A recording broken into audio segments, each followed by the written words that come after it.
Welcome to JBJS OrthoCorps. Listen as members of the ortho community, residents, surgeons, educators, staff, and patients share their stories about the experiences and people most important in their lives and the lessons they learned along the way.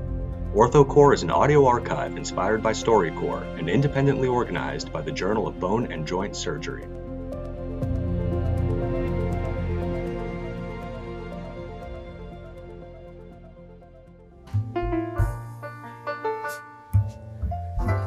All right. Well, good morning, everyone, and welcome to our weekly orthopedic surgery grand rounds. Today is obviously a very special day. I'm so happy that you guys are here in person. I think we have a great Zoom audience as well. This is a very special grand rounds as this is the last grand rounds of our academic year, and then the last grand rounds with Dr. Vail as our chair. So we have the honor of having Dr. Vail as our grand round speaker today. And I have the very challenging task of introducing him for this occasion. This is also going to be, I think, a fun setup today. As some of you know, Dr. Pandya, Dr. Feely, and myself, since COVID, have hosted a podcast on sports medicine, orthopedic surgery. Dr. Vail came with the idea of having more of a discussion rather than just a talk, having some more engagement. So we'll have a brief talk from him, followed by some interactive portion, questions from the audience, and then we'll be broadcasting it live as a podcast along with our Zoom audience, and will be recorded as well. So for an introduction, so Dr. Vail is the Michael and Antoinette Pappas Endowed Chair of the Department of Orthopedic Surgery here at UCSF. He has been the chair of our department since 2007. So Dr. Vail originally grew up in Western Springs, Illinois, with his parents, Gene and Tom, and they're now in North Carolina. Grew up with his brother, Rob, who's in Charlotte, and Sally, who's in Wisconsin. He attended Lyons Township High School. He excelled there. He, I think, as no surprise, was the president of his junior and seniors classes. He played soccer. He was also a gymnast and a participant in the circus club, which I think was the most surprising thing that I found. But obviously someone of multiple talents. He then attended Duke for undergraduate, where he majored in mechanical engineering. He continued a path of excellence there and then went to Loyola for medical school. While at Loyola, he met Lisa, now his wife. And then Dr. Vail then returned to Duke for his orthopedic surgery residency training and fellowship. Lisa followed him 1 year after Dr. Vail started, and they were married during her intern year, his second year. While in North Carolina, they had their two children, Brennan and Parker. He then finished fellowship and transitioned to an academic practice at Duke. He became the chief of their arthroplasty service and had a very productive academic and clinical career at Duke. And then that sought UCSF to recruit him into the chair position of our department in 2007. When he took over our department, we were a faculty of about 20. We've grown since to be of over 100 at this point. We had most of our clinical practices focused at Parnassus at that point. Under his leadership and guidance, we opened the Orthopaedic Institute, which has served as kind of our flagship clinical location. We've expanded clinical practices throughout the Bay Area to allow for improved access of care for our patients. The research infrastructure and productivity, the global outreach, the emphasis on diversity and inclusion, educational initiatives have all flourished under Dr. Vail's leadership. Dr. Vail has also been an active researcher himself with publications ranging from clinical outcomes to basic science to leadership and essentially everything in between. At UCSF, he has served as a leader on the finance committee. He has directed the funds flow committee. And then nationally, he has served a number of organizations. He's the past president of the American Association of Hip and Knee Surgeons, the Knee Society, the Eastern Orthopaedic Association. He's also past president of the American Board of Orthopedic Surgeons, and has really left his mark on a number of different areas. I think for many of us in the room, Dr. Vail has really impacted our careers and our trajectories. His steady guidance, I think, has allowed us to navigate through many challenges, most recently, keeping going and, rejuvenating after COVID. I think his mentorship has sparked, I think, my career. I think I look out and so many others who have, known you as our chair for our time at UCSF. And I think through research projects, educational programs, international work, and really just that development of a fantastic group of people. Your mark here is strong and really quite impressive. So Dr. Vail, thank you for doing this today, for speaking at our last grand rounds of the year. But mostly thank you for all you've done for our department, for UCSF, and really for orthopedic surgery. Your impact is impressive, and look forward to your comments today. Thank you. Thank you, Bruce. Very nice. Thank you. Okay. Wow, it's nice to see everybody in the audience. The day has come. When Drew asked me if I would do a grand rounds at the beginning of last year in planning, I was thinking, oh gosh, they're going to want to hear from me again. So thank you for indulging me now, and will return my thanks to you, and underline some things that you've probably heard from me, some messages that I'd like to leave with you as we look ahead, in addition to looking back a little bit. You know, I get the question, what are you going to do next? And it occurs to me that, that's probably kind of hidden in my conflicts. So we go quickly by the conflicts often, and I thought I'd pose here for a moment just to say, some of these conflicts, Cytex is Farskilak's company. This is this woven collagen thing with seating that he's trying to replace articular surfaces. I'm on the scientific advisory board for that. Hylex is a company that has a polymer that acts like cartilage. I'll be helping them. I'm on their scientific board, and I'll be continuing there. And Tessa Medical, something that came out of the UCSF Innovation Hub that I helped start. It's a tensiometer, and I'll continue on the board of trustees. So the conflicts aren't just things that you hide. They're things that you're interested in and will continue with. Okay. So, back up. No.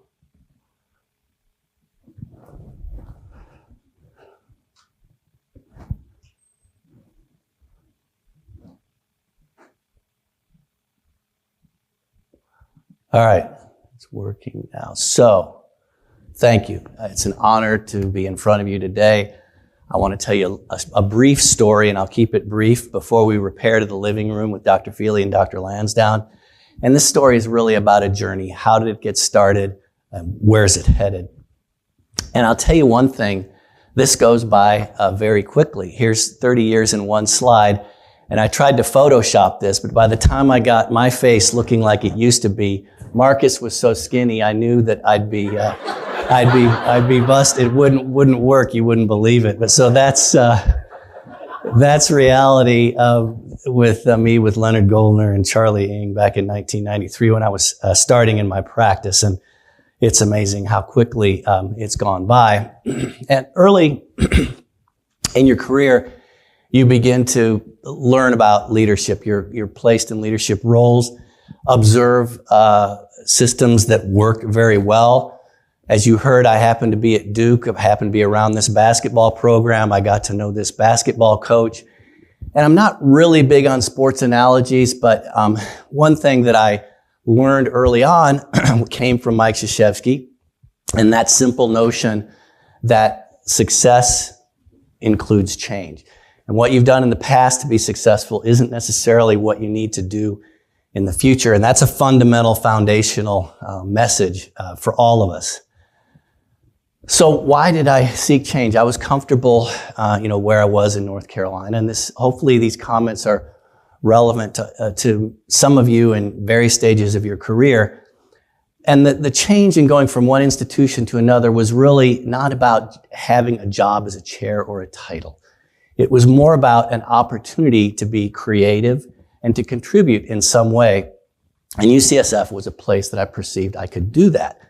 And fundamental to that was building an institute that would serve patients' needs, grow a clinical program, develop a research program, and to face new challenges, to test myself. That's what you're looking for in a job, not a place where you sit and transfer information from one person to the next. The places are very different. On top, this is the leafy green Durham, North Carolina with the clock tower quad in the back. Some of you may recognize Jesse Helms, who was my senator, very conservative senator, moved to this place, San Francisco. My representative is Nancy Pelosi. Could not be more different. And there's a lot of emphasis now in how different we are and how we can't get along. But I'll tell you that the institutions are very similar. The people are very similar. The mission is very similar. So my message here is that we're really more alike than we are different, even though sometimes the differences are very stark. So what about becoming a chair? I was told, and I now believe it, that it would be hard work. In fact, it would be one of the hardest things that I would do in my career. And for a while, even after I got here, I couldn't believe it. I would have dreams that I was somewhere else. I wasn't in wake up and I'm in San Francisco and the day is coming at you. So you gradually realize that things have fundamentally changed and you jump into it. When I started, it wasn't about a health system. And the biggest concern for the chairs was the contract with Brown and Tolan, negotiating rates. We weren't talking about having clinics all over the Bay Area. And these were some of the themes that we had to deal with. Obviously me, this is Mark Larrett, the CEO before Suresh, the person who was really instrumental and the person I negotiated with when I came here about the Orthopaedic Institute. But we had these set of priorities in our department: personalize, getting work done, the highest quality, moving into the outpatient arena with more of what we did, and dealing with this burden of documentation. These are themes that are still around. They were forefront when I got started, and the CEO of the health system kind of has a different perspective. And so you have to figure out what's your common ground. How do you move forward, create alignment? And part of that was in how we delivered musculoskeletal care that turned out to be great. And I will also say that our team responded magnificently over time to these challenges, what was in front of us. And I want to single out Brenda, Richard, and Debbie, who are here today, have been my partners since virtually the beginning. Richard, definitely the beginning. Debbie and Brenda, almost the beginning. Thank you guys for being there through this whole journey. And this is directed to everyone in the audience. Many sources of pride. So here we are in 2009. And if you look on the picture, there are some faces of people who are no longer with us. Freddie Fu, J.O.J. And there are also some people who were here from the beginning and have been instrumental in the success of this department. So the people here are very important and very unique, and it's worth taking a moment to recognize. This is a place where people want to make a difference. It's not just about themselves in the community and in the world. And really, there are not many programs that can match that sort of legacy and perspective. And here we are in 2023. First of all, we're in better focus. Even cameras have gotten better. And we're bigger.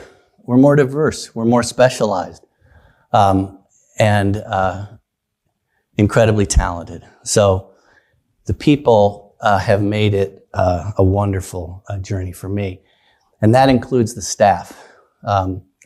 This is just from a recent staff recognition event that Debbie would organize every quarter, and we gather on the second floor and we recognize an individual staff member. And if you look at these faces, there are some people here that have been in the Orthopaedic Institute since it opened its doors. And they're dedicated, they're talented, and they're committed to what we're doing. So creating a team and having that sort of commitment from the staff has also been key to our success. And again, another fundamental underlying theme is creating highly effective teams. I have been honored every year to be asked to sit in this picture.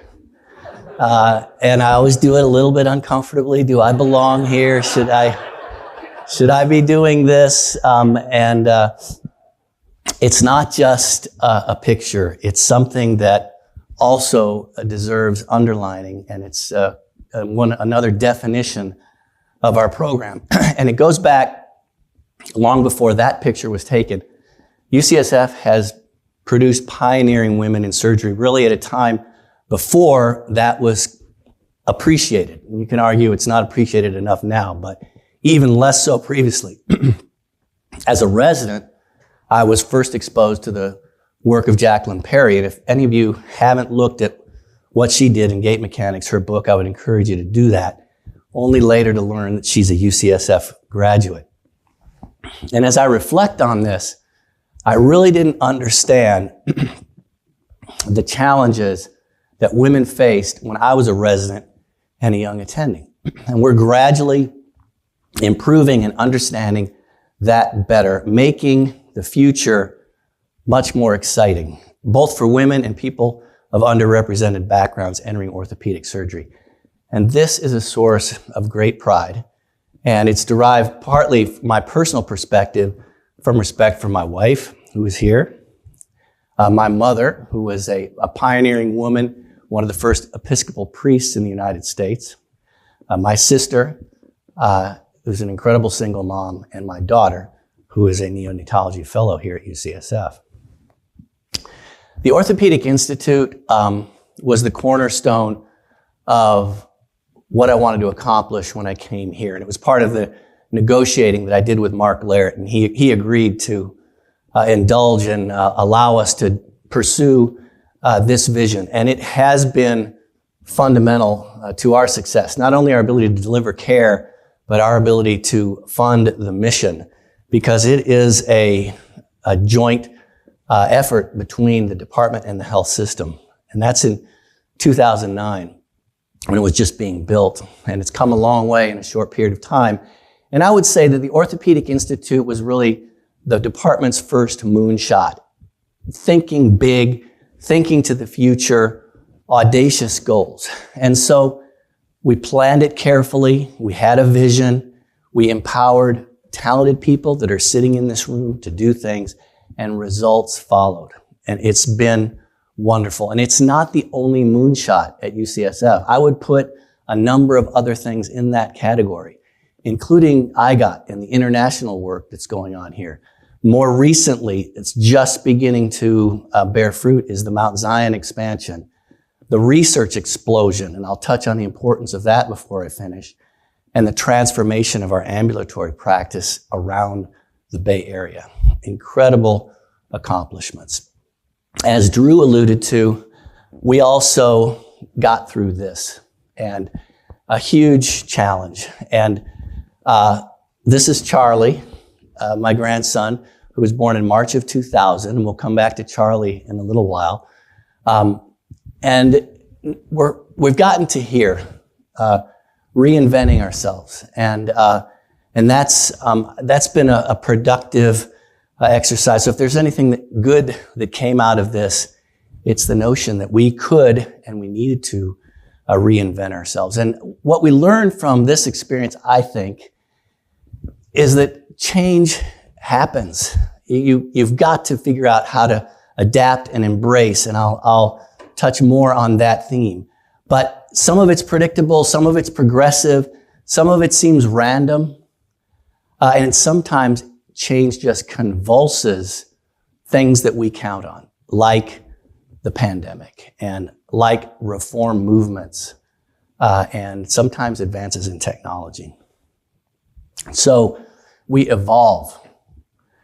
And it's a little digression here. I had a chance to hear a lecture about evolution, and I'll come to that next. And the point that I wanted to make to you, just kind of cutting to the chase, is that evolution is a balance between origination and extinction. Okay? I'm not extinct, but I'm leaving. And there's origination in the audience. And we focus on the extinction part. So when we lose something like this, we lament, and we should. But what people don't realize is that because if we have this diverse ecosystem around the world, that even in the last year, 17,000 new species have been discovered. And that's kind of our future. What do we learn from that? How do we evolve? And then what do we learn from what we've lost as well? So Kevin Padian is the person who delivered this lecture. He's a paleontologist at Berkeley. Maybe some of you have taken his class, I don't know.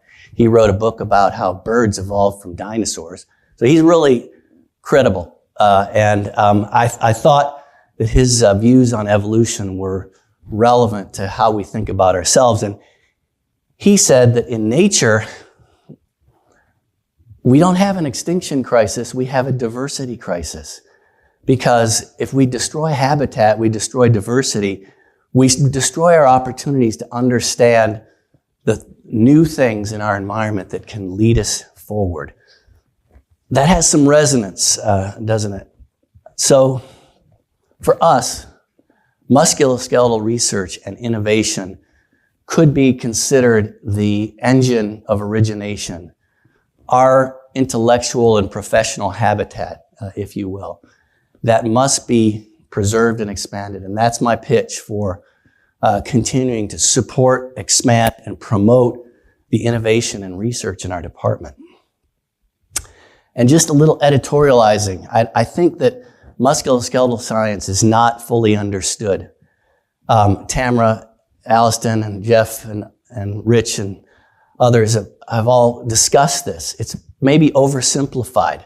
We've had to really work to find our place, and it's come a long way. The recognition of the importance of the science around the musculoskeletal system. But if it were properly understood, the mechanosensor in the body, reservoir of critical minerals, elements, the regenerative capacity that we're starting to see in labs like Brian Feely's and others at looking at fracture healing at San Francisco General. Driver of humor and endocrine systems, the crosstalk that occurs. The link to other organ systems and disease processes is, if that was recognized better, we would get more attention, we would get more funding. And it's the truth, it's real, and we've got to keep beating that drum. And I think for those of us in the clinical realm, doing surgery, thinking that we're pretty good at what we do and the operations that we do are pretty good, it's true, but all problems are not solved. And I would argue that even the best solutions that we have to offer patients can be improved, and we should all be thinking about why.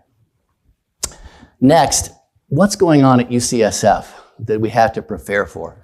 It's no secret. Here's the strategic plan. Here's what's in it. Remote monitoring, virtual visits, biometrics, genomics, pharmaceuticals, etc. It doesn't say musculoskeletal health on this picture. Not that it's excluded, but we need to find our place in the future of what will be emphasized going forward. And there are many ways that we belong in this picture. We have to understand it and know where it's headed. So I'll finish with some final thoughts. What really matters? Well, this really matters. That's Charlie 3 years later. We're reinventing ourselves. We're out of the pandemic. Life goes on. The future is bright. And David has come along since. These are both my daughter Brendan's children. And I think what these experiences illustrate is echoed in the words of Paul Coelho. Some of you may have read The Alchemist. I thought it was a great book, beautifully written. Not everybody loves it, but there's a lot of truth in it about life. And one of those is that the secret of life is to fall 7 times and is to get up 8 times. And I think many of you have heard a rendition of this philosophy. And it's about resilience. And these challenges require resilience. What we do is difficult. It's hard. And it requires getting up the 8th time. It also requires a culture of leadership. And this is something that we've tried to emphasize in our department, encouraging people to read and understand, gather the skills in leadership, having courses for faculty and residents in leadership.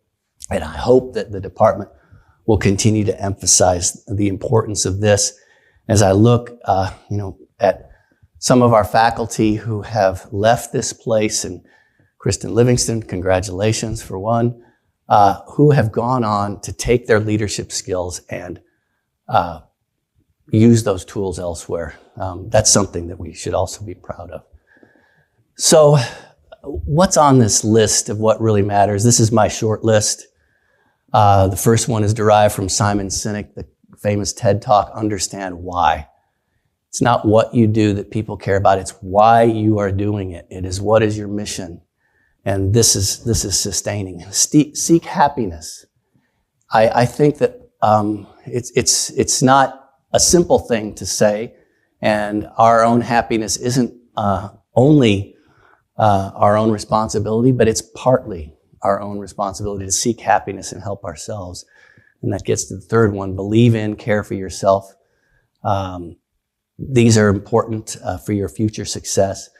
Treat people with respect.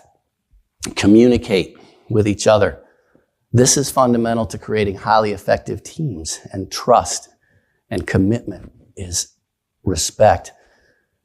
Be able to say yes. All of you are extremely talented. You have things to offer. Your time is limited. You can't do everything.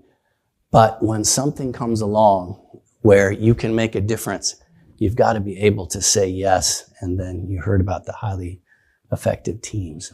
So to the next generation of leaders here today, this is something I've said before, and I want to say it again, that musculoskeletal care touches the young, the old, the disadvantaged, and the entitled. It's incredible to be involved in this. It's local. It is global. Bones are healed. Walking is restored. Pain is eliminated. What we are able to do is truly magic. And it's important to pause and recognize that occasionally. Also, you have a responsibility. When you complete your training, you're endowed with a gift and a responsibility, a set of tools that allows you to impact the lives of others and return things that your patients have lost. It's unique in medicine. And its best incarnation allows you to amplify that and create positive change in the world. So my wish for all of you is that you will take those tools, the foundation that is here collectively in this room at UCSF, in our department, and make a difference in the world. And I can't thank you enough for the opportunity to stand in front of you, say some of the things that I think it's a real privilege to have you listen and to have worked with you for the last 16 years. So thanks again for this.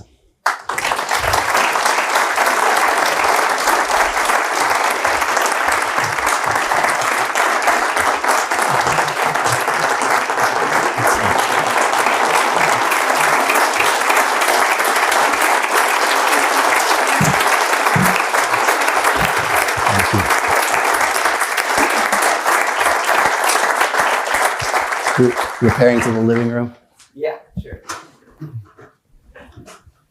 going to have you sit there so I can see what I'm going to talk about. All right. Welcome. So may seem a little bit redundant, but for those of you that don't know, Dr. Pandya, who, not surprisingly, is on a plane supposedly coming back from Fiji. He's often missing for a lot of our podcasts. Myself and Dr. Lansdowne do a podcast.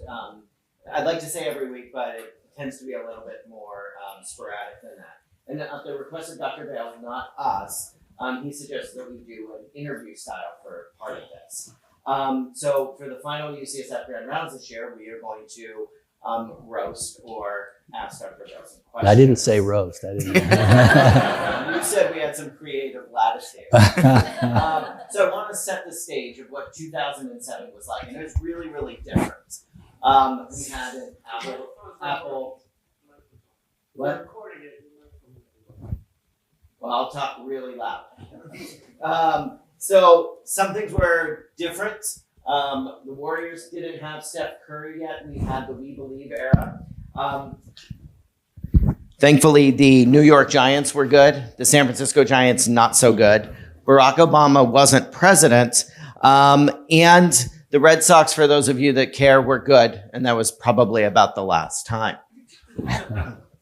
So getting to the first question, Dr. Vail. When you stepped in, you touched on this a little bit. What was the environment like at UCSF and healthcare in general, and how has that changed over the last 16 years? Yeah.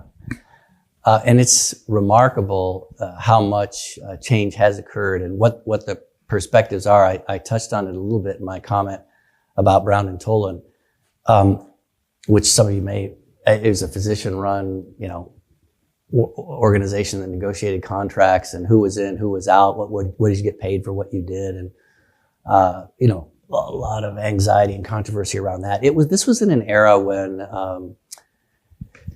medical schools and academic centers were just that. They were academic centers. They were essentially practices in places with a defined group of people doing high quality work, publishing, doing research. There wasn't this notion of networks, systems that occurs today. What's happened in the interim is that the world, and there's probably a few exceptions, but the world sort of changed around academic centers. A lot of it driven by cost in healthcare economics, and the world meaning larger systems like Sutter, like Kaiser, like Geisinger, in other places around the United States that were beginning to aggregate, beginning to focus on the delivery of care. That just being the world's greatest wasn't good enough if you had to wait 3 hours, you couldn't find your doctor, there was no place to park. Sounds silly when we were doing focus groups for patients, and before we built the Orthopaedic Institute, trying to think about what was important. And we listed all these things like the highest quality of care, the best outcome, and somewhere in there was parking. And you won't be surprised at what they thought was most important. It was parking. So the evolution has been now that health systems realizing, all right, we have to focus more, academic health systems have to focus more on the delivery of care, have to focus more on being available to patients in their own community, in their own places. And how do we accomplish that through growth, through partnership. Thus, you see UCSF affiliated with Marin Health, with Muir, with Washington Hospital, with SCIPA in the South Bay. And this has been a fundamental change. I'll say that it's not fully baked. What those relationships are.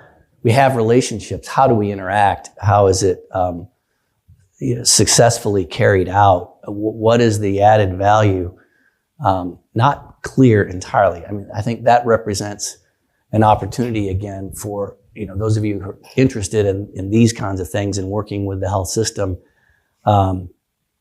because it needs to evolve to really define the value that it brings to the health system.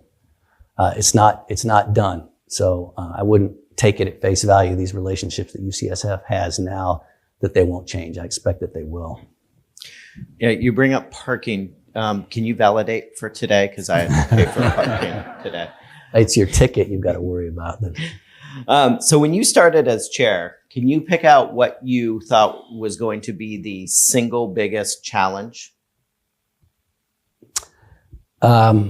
Yes.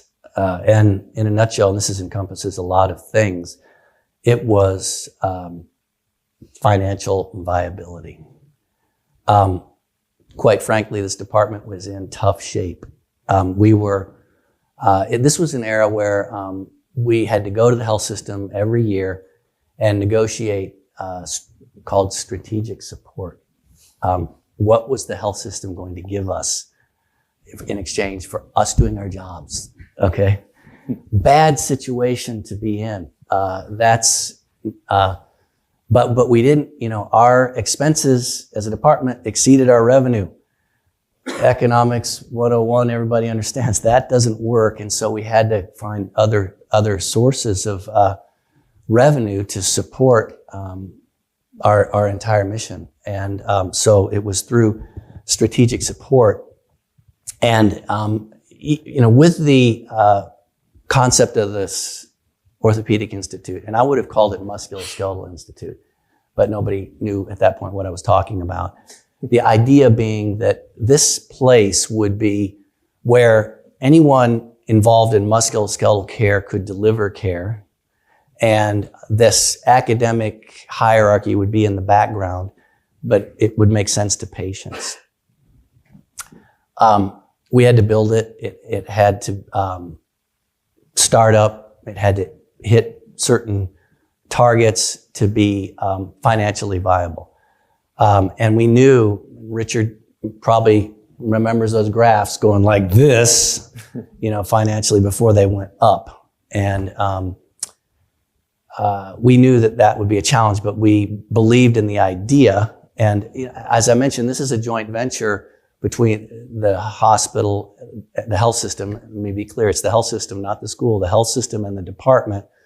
And it has supported our academic mission. And so that was job one. And often it is, this is not the highest calling to, financial viability, but you have to have that to sustain the things that are, more important to our core mission. But that was the biggest challenge at the beginning. Looking back, was that your biggest challenge all the way through, was maintaining financial stewardship, viability, or did that change over time? I would say it remains fundamentally important, but we are also in a much better position from a financial standpoint, where we're not thinking day to day about how's this going to work. We can occupy our thoughts more with where are our priorities. Now, I'll say, those of you who've been on the executive committee know that our expenses continue to rise quickly. And so it's a big challenge ahead of us to support our academic mission, our education, our educational programs. The cost of those, far exceed what we get from the school, the system, or the federal government to support them. Same thing with research. But these are our core activities. So if we make a penny, we're going to spend it on those things. That's what we make money for, to do those things. So I wouldn't ever take it for granted, but I would say we're in a much better position. Now, let's be honest, there are headwinds. Healthcare economics continues to be challenging. We have to continue to be creative, think about what sorts of things can we do to support our academic mission and funnel the clinical dollars to the clinicians.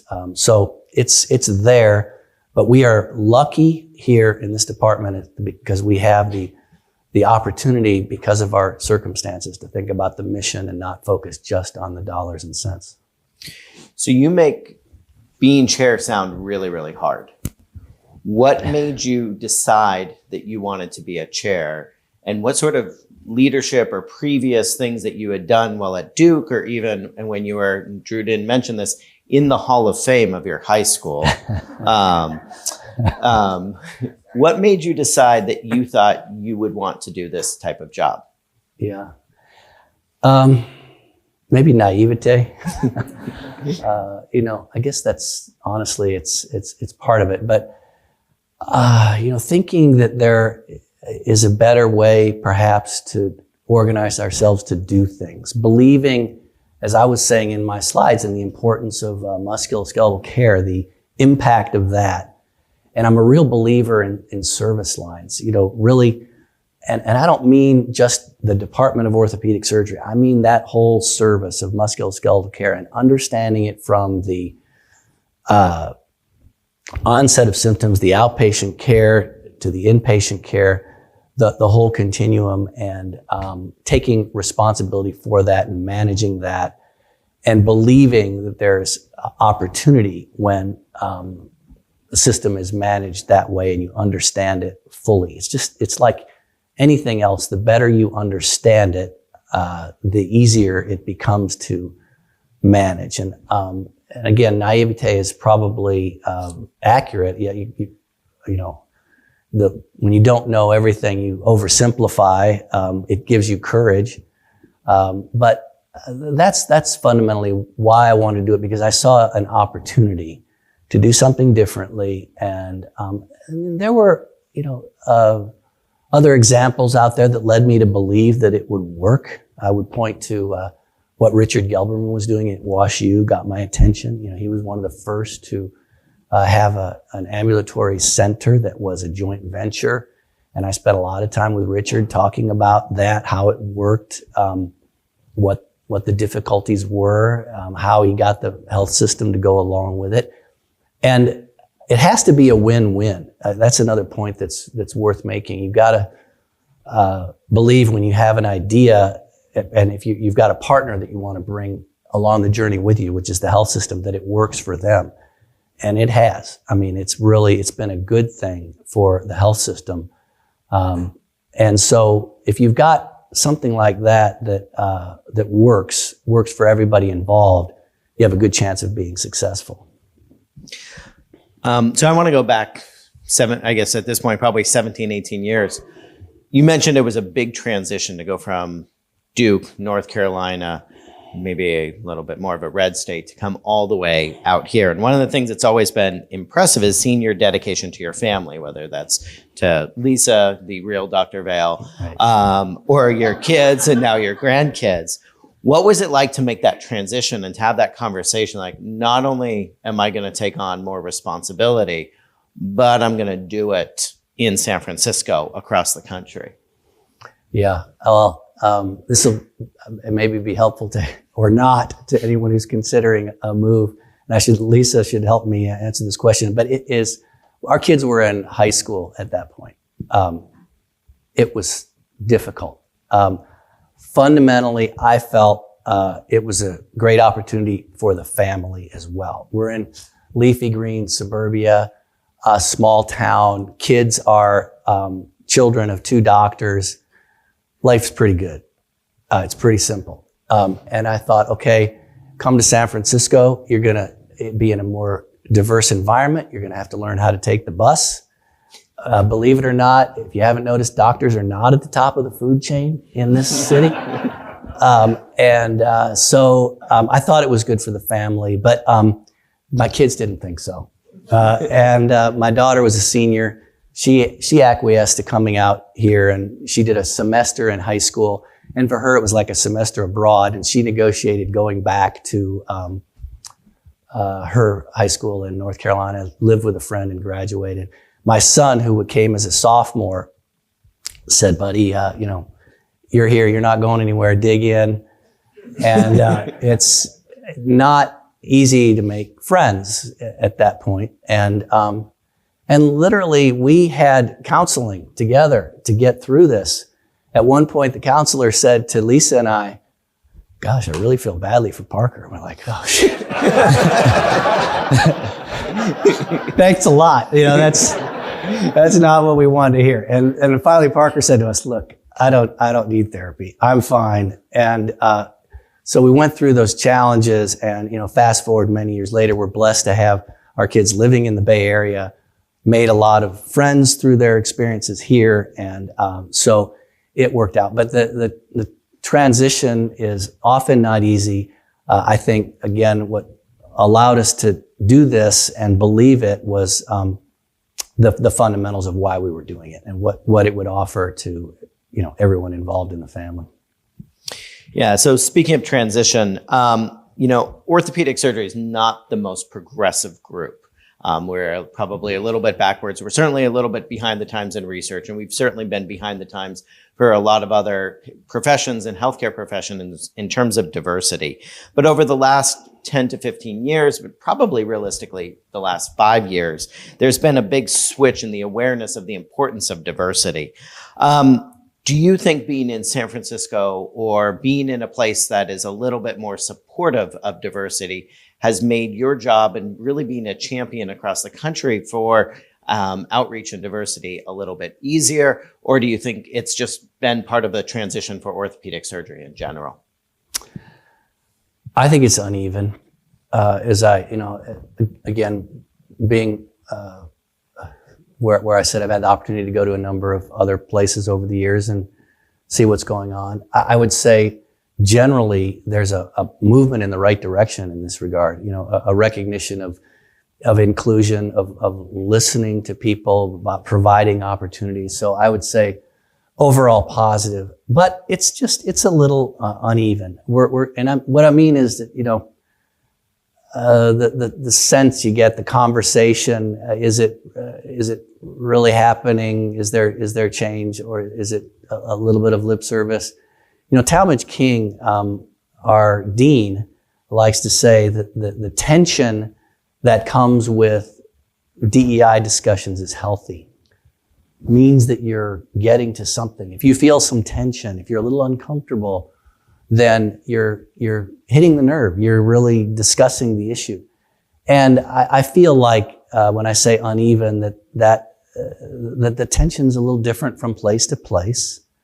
If you think you've got the issue solved, then you're probably not there yet. If you feel a lot of tension and you're making tangible progress, then maybe you're doing a better job. So overall, I'm positive on the changes that are happening. You can argue about pace, and I think the pace is uneven. And there's a lot more to do, and there are a lot of people in this room who know far more about this than I do. But that's my sense of what's going on in our field, our specialty. So I'm going to challenge you a little bit on that, not in a bad way, but what do you think the key is then to retaining and recruiting a diverse faculty, whether in a place like San Francisco or across the country? How do you make that diversity grow? Well, one of the key things, and I guess there are a number, it's not a simple answer, but one of the key things is something that's been a focus here is the pipeline. Making people aware of what the opportunities are, what life is like as an orthopedic surgeon, and that you can do this, and that anybody can do this. So we have a hard enough time exposing surgical subspecialties to medical students, period. And now when we're trying to make it available, make subpopulations of the school aware of this, it's an even harder challenge, and you have to work at it and invite people in. We're lucky because we have some role models here now. This has grown where you can say, yeah, there is somebody who's just like you that's doing this. It's not it's not a myth. It's real, and I think that helps. So there are a lot of things, and those are some of them. So I want to ask you a question about your leadership style. If you could pick one word to describe your leadership style, what would it be?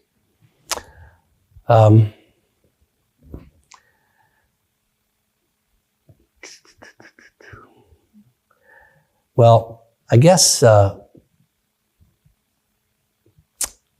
principled would be the word that I would say to you. And I would also say that I'm aware of all these different descriptions of leaders that are fall into different categories, and I don't think you can be a one-dimensional leader. You can't be just a servant leader. You can't be somebody who's the dominant, lead by example. You need a little bit of all of that. But, principled is the reason I come up with that one is it's sort of maybe reflected in the comments that I made earlier. There's an underlying reason for what you're doing, and you fill in the details around that. And sometimes it requires a different approach on a different day in a different setting. And you have to have that toolbox of skills. And so a leader can't just be one thing to accomplish a whole slate, deal with a different type of challenge. But if you're fundamentally driven by principles that people can align with, then they may accept disagreeing with you. And there will be disagreements. There are disagreements. You don't always see eye to eye with everybody on things, and so you've got to be able to work past that because you've got a fundamental principle that's driving where you're headed. And that doesn't mean, when I say disagreements, that I'm always right or I'm the most knowledgeable. As the chair, you're not. And I think you have to kind of realize that, be able to change your mind, and then sometimes be able to say, look, thanks for that input. We're going to do this. Yeah, I had a follow-up question, but I think that's a perfect word, so I got nothing.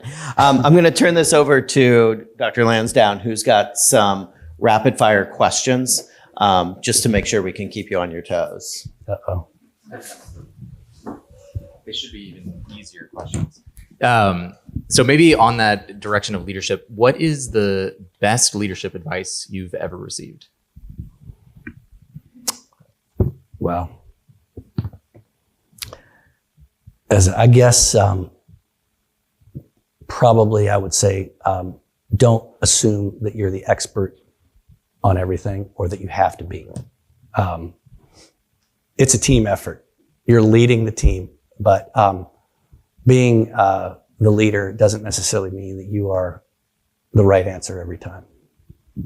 And then what is the worst advice that someone tried to give you? Gosh, I think the worst advice,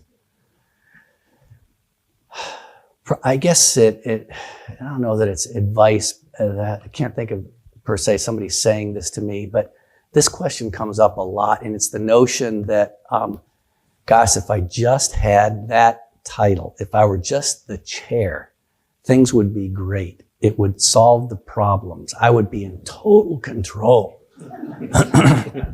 Just not true. There are bad chair jobs. You're not in total control. Thank you all very much. It's you have to deal with a lot of variability. So if you believe those things, that you're the smartest person in the room all the time and you're in total control, you're going to be a delusional leader. And that's not the category of leadership that I think Brian was asking about. So switching a little bit, so you obviously achieved at every level, that I could find: high school, college, medical school. What would you have done if you did not go into medicine? I would have been a fireman. That's what Charlie's going to be. I don't know. What I really love. I've loved taking care of patients, so that's part. So if I didn't go into medicine, what would be second? I'm still fascinated by technology that, is a platform that can change things. And, these are where my conflicts lie. Those are the things that I continue to want to pursue, is technology that can be paradigm changing. And so as my background, I'm an engineer, so it probably would have been something in that, maybe in the life sciences. I wasn't smart enough to realize, that computer science would have been a good thing to study back then. And biomedical engineering didn't exist when I went to engineering school. So you kind of had to piece that together. But probably that. And that's what's sort of attracted my attention to being a collaborator with many really talented scientists, is that notion that the technology could fundamentally change things. So I would want to pursue that. I love that.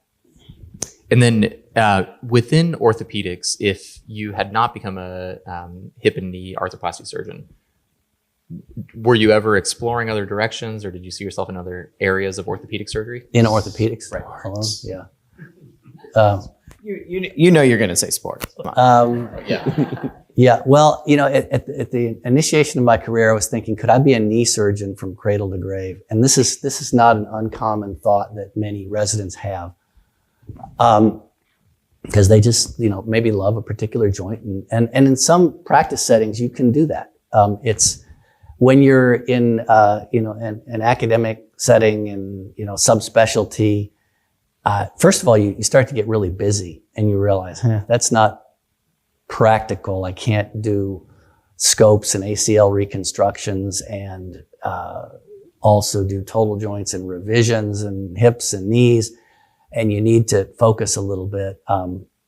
But yeah, I mean, Brian, I think sports medicine is like the front door. If you don't, everybody likes sports to some degree, right? Exactly. That's just what got people attracted to the field. But again, probably going back to my device orientation, that's kind of how I migrated into arthroplasty. I was just intrigued by what that had to offer.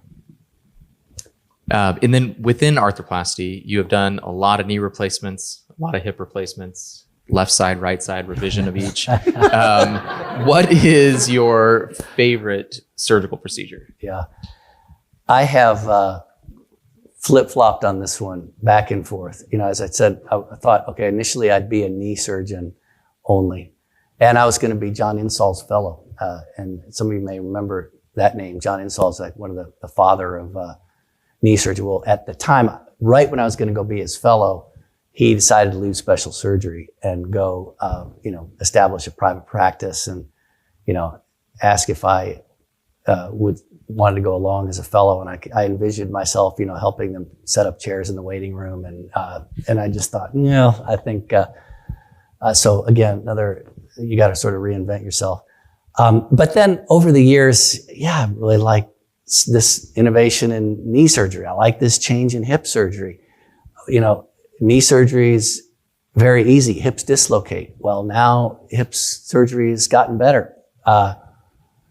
So I've flip-flopped on that, and consequently, I've been pleased to have both of those things in my repertoire. And as simple as it sounds, every case is a little bit different, and the arthroplasty surgeons can back me up on this. It's not just four types of surgery.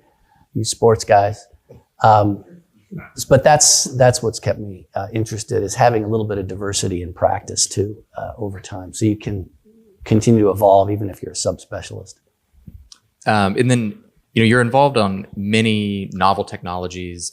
If you had to pick one problem that you see as like the next big breakthrough in orthopedic surgery, what do you think that will look like? Yeah, it's regenerative strategies, and this has kind of been the holy grail from the beginning of my career. But I think we're getting closer and closer to having technology and understanding, whether we're talking muscle, cartilage, or bone, that I suspect will make a difference in practice in the course of the time that the trainees that we're training now are in practice. I made the comment that everything that we do, we could do better. If you just think about it, even in my own subspecialty, we're treating arthritis with a big operation. We're cutting off the femoral head. We're replacing it with big hunks of metal and plastic. It works, okay? It's great. It's been, deemed as, one of the operations of the century, hip replacement in particular. But is that really the best we can do? Can't we somehow replace the cartilage? Isn't there a way to do this without being so invasive? I think the answer is yes. I continue to believe that, even though it's an example of a highly successful operation. So that's what's interesting. That's what we strive for, even if it's a subset of our population that are getting, joint replacement. Can we be more joint sparing? Can we be more focused on regeneration than replacement? All right, maybe last question in this section. So fast forward 2 months. It's a nice day. It's Tuesday. There's no waiting on the spinal at Zion. seeing if the patient's rolling back yet. Where do you see yourself, and what are you going to be doing? Yeah. Well, I may have a Zoom call with one of my scientific advisory boards. I may be helping the JBJS finalize the decision about the new editor-in-chief, which is kind of on our plate now. And then I'll be thinking about how to keep my elbow in and get the drive straight down the middle of the fairway. Perfect. So all of that in one day would be great. So I think we have time for a couple questions. So I wanted to open it up maybe to Lisa Vail, if you had a question on could he be doing something better on a Tuesday afternoon in 2 months? I do actually over 17 years ago, you asked me a question. You said, did you ever think I'd bring you back home? You did. But you had a vision of excellence, an excellence center, phenomenal patient care, developing, the country's next leaders and orthopedic surgeons. But you did it with grace and humility. But again, you did it really, really well. I'm very proud of you. Thank you. So where are we going to go first? Well, I'll have to say to Lisa's credit, when this whole San Francisco thing came up, Lisa's from San Francisco, so some of you may know that. And I was offered the job and I said no. And I expected her to say, "What are you thinking?" But she didn't. She said, "Okay, well, why?" And we talked about it. And the dean actually said the same thing. "Okay, why?" And we talked about it. And the rest is history. But thank you for giving me that latitude and being understanding of the decision process. Appreciate that. All right. Speaking of other leaders, does anybody else have questions for Dr. Vail? This is probably your last time to actually ask him that question. I'll take questions informally anytime. So. I have a question. So today, many of you know, is the first day of residency for all of these guys, our new interns. Welcome. And I'm sure you've already talked with them, Dr. Vail, but in front of the whole crowd, what advice do you have for these guys who are just starting this journey? Anything specific to the very beginning of residency? Some advice? Yeah, for sure. Hopefully, through, and welcome you guys. Great to see your faces after meeting you on Zoom. And hopefully having a chance in your first day to kind of see an overview, which is sort of a unique thing. We don't do that very often. Helps to establish, probably what you knew already, the excitement of the field, the possibilities, where it's headed, what you can do. But my advice is, just to remind you, you can't do that all at once. There's going to be stops and starts. You're going to feel overwhelmed. And gradually, through training, it begins to fall into place. And then there'll be a new concern. And that's healthy. That's how you evolve and grow in your career. But be engaged, learn as much as you can, be patient with yourself, because there's a lot in front of you each day when you're just getting started in your training. And talk to the fifth years, so you get a little near-term expectation of how your life is going to change over the next few years. And congratulations. All right. Well, on behalf of the rest of the department and whoever else is listening on Zoom, I know Dr. Bozic wanted a personal shout out, so he gets his personal shout out. A sincere thank you for all your dedication, work, service. I think just presence here has made a difference in so many people's lives, your patients, your colleagues, the residents, fellows, and everybody. So thank you. Thank you for doing this. Thank you.